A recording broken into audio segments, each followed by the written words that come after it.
10वीच्या शेवटच्या पेपरच्या दिवशी शहरातील अनेक परीक्षा केंद्रावर जे घडलं ते केवळ धक्कादायक नव्हतं तर विचार करायला भाग पाडणारं होतं। विद्यार्थ्यांच्या दप्तरांची अचानक तपासणी करण्यात आली आणि त्यातून उघड झालेला वास्तव अनेकांना हादरवून गेलं। साधारणपणे पुस्तक, पेन आणि अभ्यासाच्या वस्तू असाव्यात अशी अपेक्षा असताना दप्तरात रोख रक्कम, प्रेमपत्र, नवीन साडी, हिरवा चुडा, मेकअप साहित्य, विविध भेटवस्तू, अगदी गर्भनिरोधकांची पाकिटही आढळली। एवढंच नाही तर काही विद्यार्थ्यांकडे फायटर आणि चाकूसारखी धोकादायक हत्यारही सापडली, ज्यामुळे ही केवळ सेलिब्रेशनची तयारी नसून काहीतरी गंभीर आणि चुकीच्या दिशेने जाणारी प्रवृत्ती असल्याची शक्यता व्यक्त केली जाते। या सगळ्या प्रकारामुळे शिक्षक आणि प्रशासनही चक्रावून गेले।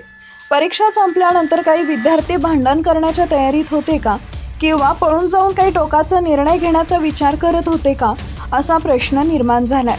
सापडलेल्या वस्तूंवरून विद्यार्थ्यांमध्ये प्रेम प्रकरण, आकर्षण आणि चुकीच्या संगतीचा प्रभाव वाढत असल्याचं स्पष्ट होतंय। या पार्श्वभूमीवर संबंधित विद्यार्थ्यांच्या पालकांना शाळेत बोलवण्यात आलं, तर काहींना समुपदेशनाची गरज असल्याचंही अधोरेखित करण्यात आलं।